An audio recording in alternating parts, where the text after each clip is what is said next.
My name's Johnny Accardino.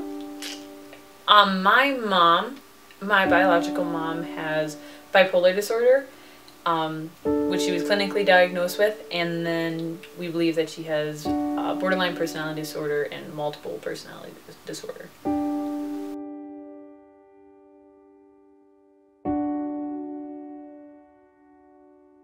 Bipolar disorder is, I believe she has bipolar disorder 2, because I know there's different kinds, but it's the one where she goes back and forth between manic episodes and depressive episodes.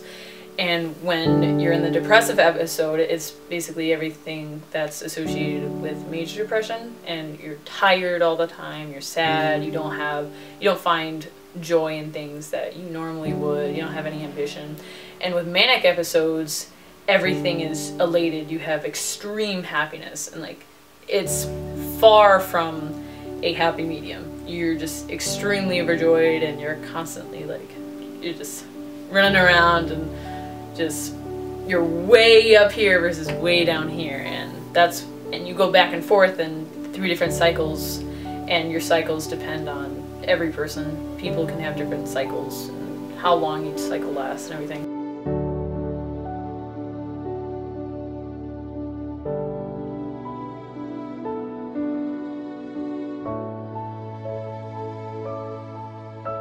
Borderline personality disorder is really, how I like to think of it, is a disorder with relationships, and you have issues forming relationships, keeping relationships. A big symptom is manipulation,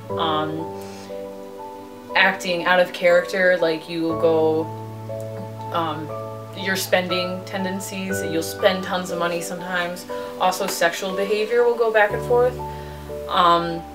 And it's really hard for people to keep and maintain healthy relationships for borderline personality disorder. We also believe she has what was formerly known as multi-personality disorder. Multi-personality disorder is when you have a lot of different personalities in one person.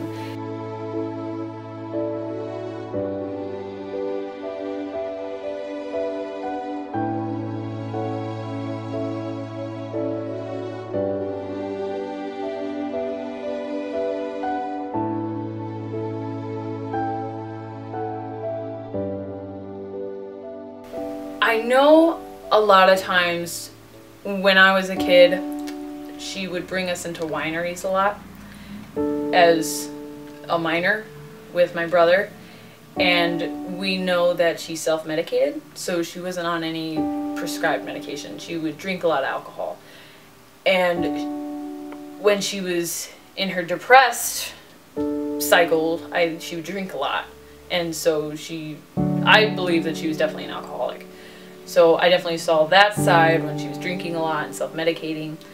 But I remember as I got older, you know, kids put 2 and 2 together, and I mentioned something about her being a wino, and she got really, really mad at me and said, "I'm not a wino, I don't drink wine, I don't drink alcohol, blah, blah, blah."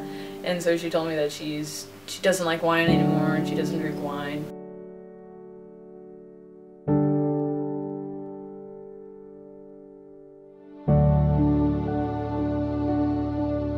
Especially in high school, I didn't tell anybody about my mom.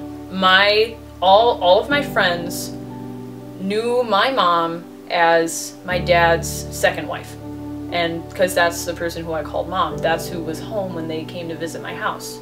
That was my mom. Like, nobody knew that my biological mom was not her, that she did not birth me. And so I didn't tell anybody about my mom. I didn't tell anybody about how she had bipolar disorder and she thought suicidal thoughts was normal. And because I didn't want them to think that I came from this crazy household, and I had like this mother that was just not right in the head, I guess you'd say. I don't want to tell, because when you're in high school, people understand mental disorders. You're at that age where they know what's happening, and I didn't want to have that stigma where I was labeled as the kid whose mom is crazy. So everybody knew my mom as my stepmom, and that's who she was. And when I eventually got comfortable with it, I told only my very close friends, who I had been friends with a long time. They couldn't believe it. They're like, oh, like, I didn't know that was your real mom. I mean, they knew that I had a stepbrother and they knew I had a half brother, but I don't think they ever put two and two together, you know? I mean, so when I finally told them, they're like, oh. So,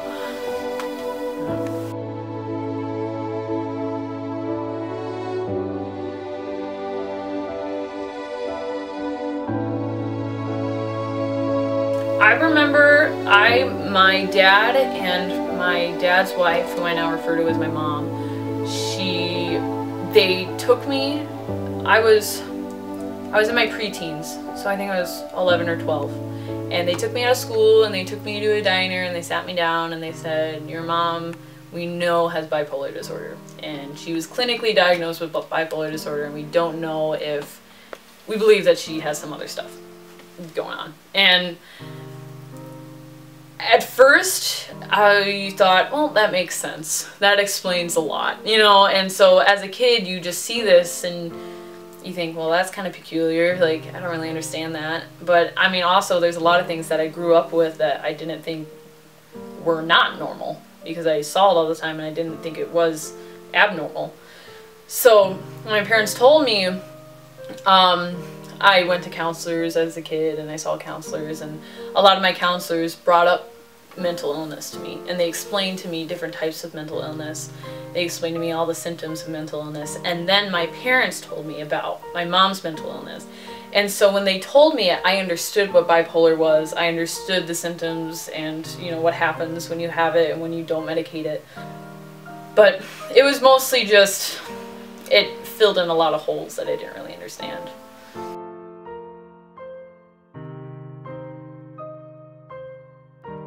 When my mom was a teenager, she was admitted into a girls' home, and she just